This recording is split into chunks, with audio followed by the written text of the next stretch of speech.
Bakit parang pinapatagal? Ito, tanong ito ha. Bakit parang pinapatagal ni Senate President Miguel Zubiri ang pag-i-issue ng arrest order dito kay Kibuloy? Kasi bukas 7 days na yan eh.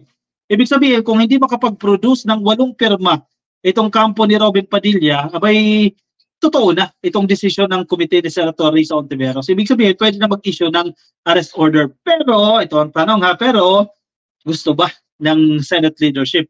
Gusto ba ni Zubiri na mag-issue ng arrest order laban dito kay Kibuloy? Kasi kung matatandaan ninyo, yung subpoena na yan, ilang linggong na-delay yan sa opisina ni Zubiri. At nung ipinamidya ni Senator Risa Ontiveros na nakabinbin sa table niya, just the time na pinirmahan niya. Pero not right away, di ba?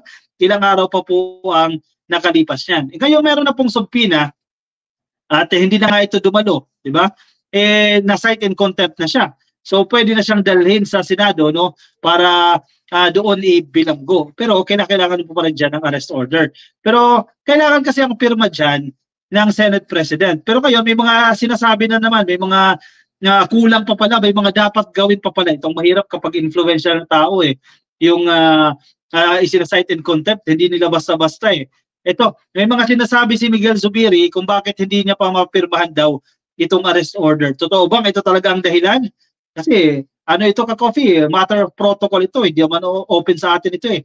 Sa ordinaryong mamamayan, hindi open sa atin itong mga protocols nila, itong mga ruling nila. Pero may sinasabi siya dito ka-coffee, bakit hindi pa mapirmahan itong arrest warrant, no? Warrant of arrest or arrest order dito kay Kibuloy.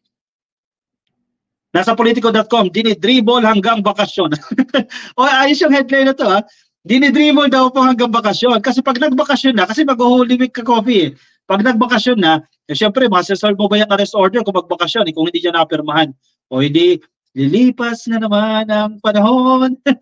Wala na, hanggang nakalimutan na naman ito ka-copy. Pinapatagal ng pinapatagal. Ang tagal na itong usapin eh. Mig Zubiri in no rush to issue arrest warrant versus Kibuloy. Bakit kaya? Sana pumirma na lang siya, no? Natutol siya dito sa pag-issue ng arrest warrant o dito sa pagkukontempt, cite in contempt kay Kibuloy. Di ba? Para tapos na ang usapan. The Senate might adjourn on March 22. Ilang araw na lang. Bukas sa 13 na. Siyam na araw na lang ka-coffee. Less yung weekend pa. Ilang araw na lang yan. Without an arrest warrant being issued against embattled Pastor Apollo Kibuloy. No thanks to Senate President Juan Miguel Zubiri's dilly-dallying. Pinapaikot-ikot lang. Pinapatagal-tagal lang. Ayan, dinidribble-dribble nga lang daw hanggang maubos ang oras.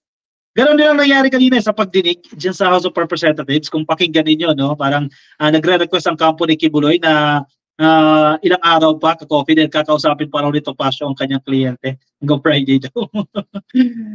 Anyway, they are buying some time, no? Pinapa-extend lang yan, pinapa-extend hanggang magbakasyon na. Wala na. Kawawa na naman ang taong bayan dito.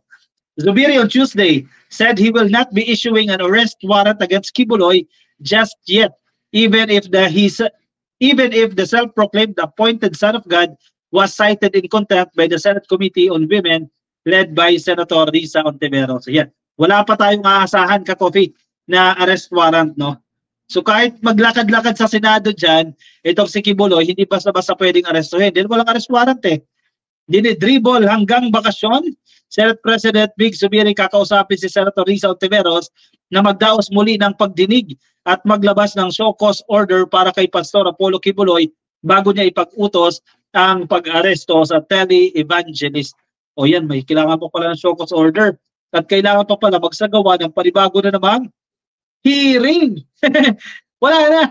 Kung ako si Senator Risa Ontiveros, sayaan niya na. Huwag yan, tigilan niya na ito. Dahil yung mga kakampi dyan sa Senado, mukhang pabor kay Kibuloy. Dahil sa pakiusap ni Zubiri, etc.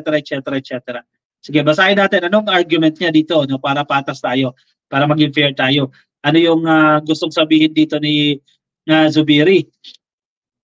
The Senate President said all means to compel Kibuloy to attend the Senate hearing must be exhausted, citing the Supreme Court ruling on the contempt citation against resource person invited to the investigation on alleged anomalous deals of Pharmaceutical Corporation. Ito yung ano nila ito yung pinagbabatayan nila dito. Ang request ko kay Senator Risa, may request pa pala kailan pa ba na-issue yan magsi 7 days na, saka lang sasabihin. Diba? Tingnan niyo yung pattern, no? 6 days ago, in-issue yan, sinite in contempt na siya. sana, sinabi niya na agad ito ni Zubiri. Sinabi niya na agad kay Senator Risa Ontiveros, ito pa yung kulang nyo. Para kinabukasan or the day after, napuna na itong pagkukulang na to. Hindi eh.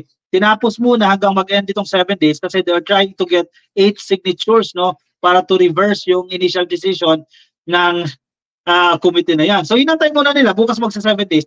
So 6 days, ayan, para wag naman sinagad sa 7 days. And then saka sasabihin na kailangan pa palang magsagawa ng isa pang committee hearing itong grupo ni Senator Risa Ontiveros. Pinatagal pa talaga bago sabihin eh. Ang request ko, sige, si Zubiri nagsasalita ha. Ang request ko kay Senator Risa, all she has to do is come up with another committee hearing quickly. Maybe tomorrow or Monday to give a show cause order. Wag na. Hindi na kakampi si Zubiri dyan. Kung ako yung Senator Risa Ontiveros, tigil dyan na at least alam ng taong bayan. I don't want to be in violation of the Supreme Court ruling, Keber, on the Farmally issue. etc. Tinulugan na ang subpina eh. The Supreme Court ruled in a decision released November 23 that the Senate Committee grave abuse of discretion in issuing the contempt and arrest orders against the resource persons invited to the Farmally probe in 2021. Kasama po si Michael Yang, a Chinese businessman who served as former President Rodrigo Duterte's economic advisor. The Senate Committee on Women is investigating Kibuloy regarding the alleged abuses that he and his church, Kingdom of Jesus Christ, committed.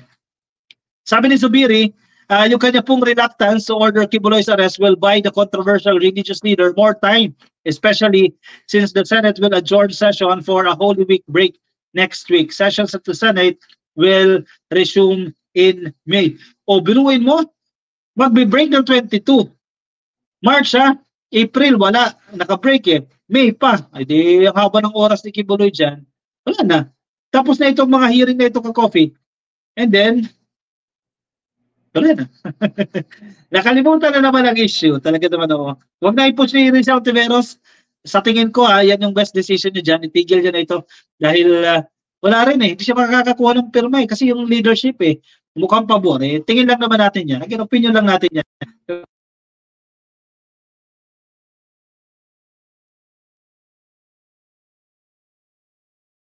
Pasok, mag-last 7 days na period, no?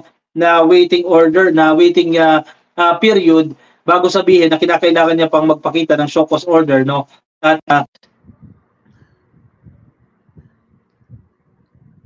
At magsagawa ulit ng isa pang hearing para ma-issuehan itong arrest warrant. Wala na, bakasyon na ka-coffee bago pa man mangyari yan. Gumagastos sila ng bawat session. Magtipid naman kayo. Huwag pinapahaba. Isa pa yan. O, Teresita Brillo Estrada. Correct ka dyan. Panibagong hearing na naman. Panibagong gastos na naman. Sana noon pa. Ilang hearing na nangyayari dyan eh. Kim Santos, true ba? True ba? True.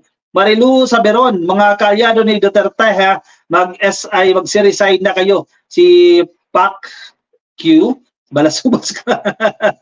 Marilu Saberon, galit na galit ha. Nakikialam kasi si, ano to? Teka, nawala. Nakikialam kasi si Duterte na ulyanin, kaya game over na si Kibuloy case. Wala na, ang pag-asa na lang talaga dito ka-coffee ay ang kaso na isinampa o isasampa pa lang kasi wala pa tayong update dito eh.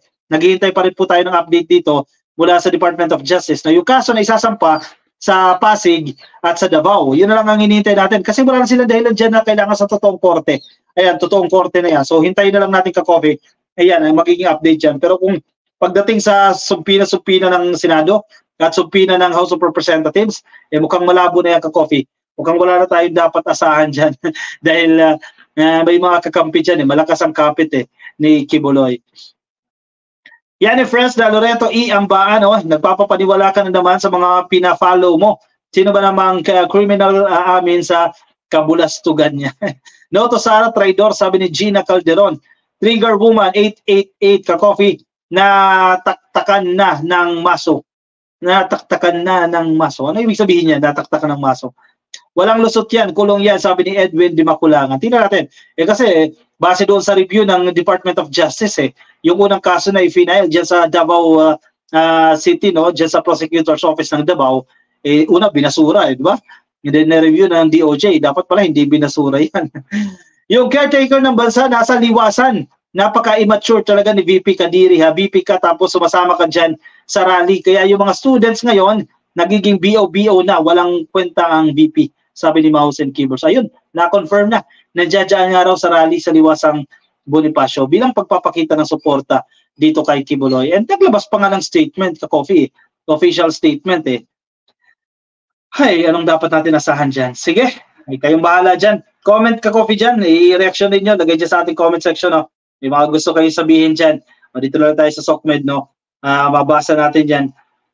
Jackie Britos, nakikinig sa atin. Hello sa iyo sa Facebook. Kay Tessie Conde Ochale, shoutout po sa inyo.